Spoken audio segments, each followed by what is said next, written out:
जब आपके माता पिता या दादा दादी की मृत्यु हो जाती है तो एक विस्तृत प्रणाली होती है कि क्या करना है जिससे कि मरे हुए व्यक्ति को स्वर्ग की प्राप्ति हो।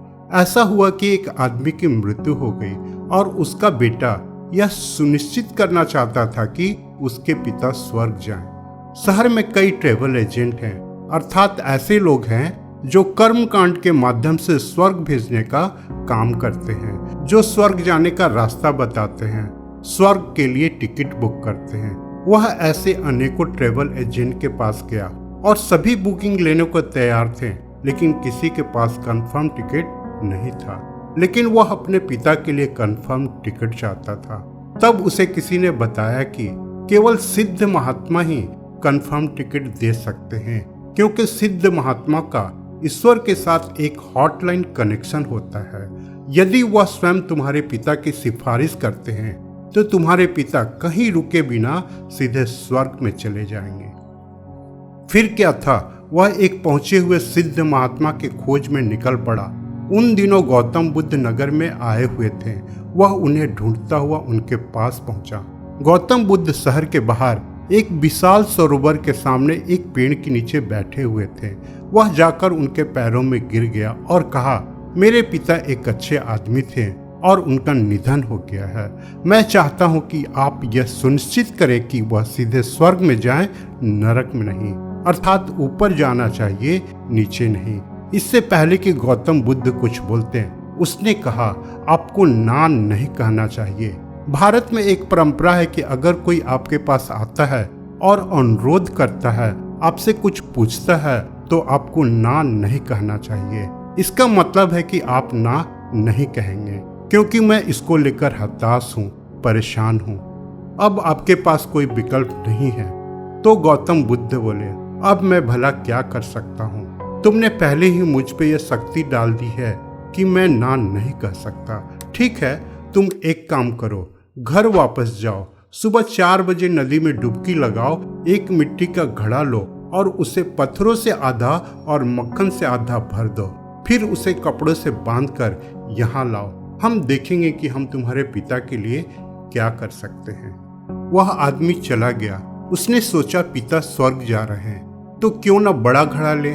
उसने बाजार में उपलब्ध सबसे बड़ा घड़ा खरीदा। इसे पत्थरों से आधा भर दिया और आधा मक्खन के साथ, और इसे कपड़े से बांध दिया। वह इस भारी घड़े को बड़ी मुश्किल से उठाकर गौतम बुद्ध के सामने आकर खड़ा हो गया। गौतम बुद्ध ने उसकी ओर देखा और कहा, घड़े के साथ 3 बार सरोवर के चारों ओर चक्कर लगाओ और फिर वापस आओ। इसे परिक्रमा कहते हैं। आदमी इस भारी घड़े को लेकर 3 बार झील के चारों ओर घूमा और फिर गौतम बुद्ध के सामने आकर खड़ा हो गया। वह थक चुका था। गौतम बुद्ध ने उसकी दशा और दृढ़ निश्चय को देखा। वे उससे कहें, बस अब जलाशय के पानी में अंदर तक जाओ, जब तक कि पानी तुम्हारे सीने तक ना आ जाए।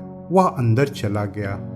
तब गौतम बुद्ध ने कहा, धीरे से घड़े को पानी के अंदर जाने दो। घड़ा अंदर गया और डूब गया। गौतम बुद्ध ने एक मोटी छड़ी उठाई, उसके पास फेंकी और कहा, छड़ी लो और अब एक ही झटके से तुम्हें घड़े को तोड़ना होगा। घड़ा पानी के नीचे था और आदमी थक गया था। इसे एक ही बार में तोड़ना मुश्किल काम था। बुद्ध ने कहा, तुम्हारे पिता स्वर्ग जा रहे हैं, क्या तुम हार मान सकते हो? वह वहीं खड़ा हो गया और तैयार हो गया। आदमी ने उन सभी देवताओं के बारे में सोचा जिन्हें वह जानता था और अपनी सांस रोक ली। तब बुद्ध ने कहा, यदि तुम इसे एक झटके में तोड़ दोगे तो पत्थर ऊपर आएंगे और सतह पे तैरेंगे और मक्खन डूब जाएगा। उसके एक भारी झटके से घड़ा टूट गया और मक्खन ऊपर आ गया, जबकि पत्थर को ऊपर आना चाहिए था। उसने इसे आश्चर्य से देखा और पूछा, अब क्या करना है? गौतम बुद्ध ने कहा, तुमने इसे सही से नहीं किया, जिसके कारण मक्खन ऊपर आया जबकि पत्थर आने चाहिए थे। और वह आदमी अब पूरी तरह से निराश और उदास महसूस कर रहा था। फिर वह घूमा और वापस चलने को हुआ, परंतु वह जैसे ही पानी से बाहर आया, उसका दिमाग काम करने लगा। वह गौतम बुद्ध के पास आया और पूछा, आपने कहा कि मक्खन डूब जाएगा और पत्थर तैरेंगे, वह कैसे संभव है? प्रकृति के नियम ऐसे हैं कि पत्थर केवल डूब सकते हैं और मक्खन केवल तैर सकता है। क्या आपने मुझे धोखा दिया? गौतम बुद्ध ने कहा, ओह, जब तुम प्रकृति के नियम के बारे में इतना जानते हो तो समस्या क्या है?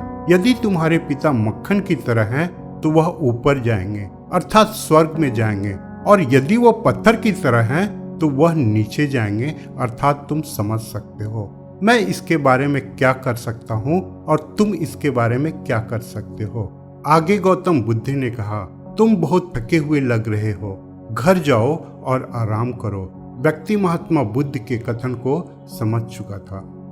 दोस्तों, मृत्यु के बाद के जीवन कैसा होता है, स्वर्ग और नरक कैसा होता है, इस पे बहुत सी बातें बताई गई है, परंतु हमें यह सोचना चाहिए कि दुनिया में आना एक सुखद अनुभव का प्रतीक है और यहाँ से जाना दुखद, परंतु यह सात्विक सत्य है। जो भी इस दुनिया में जन्मा है उसे यहाँ से जाना है। मृत्यु के बाद हम स्वर्ग में जाएंगे या नरक में, इन बातों को भूलकर हमें अपने कर्मों पे ध्यान देना चाहिए, क्योंकि जो कुछ भी हम दूसरों के लिए करते हैं वो हमारे पास वापस लौट कर आता है। यही कर्म का सिद्धांत है, यही जीवन का सिद्धांत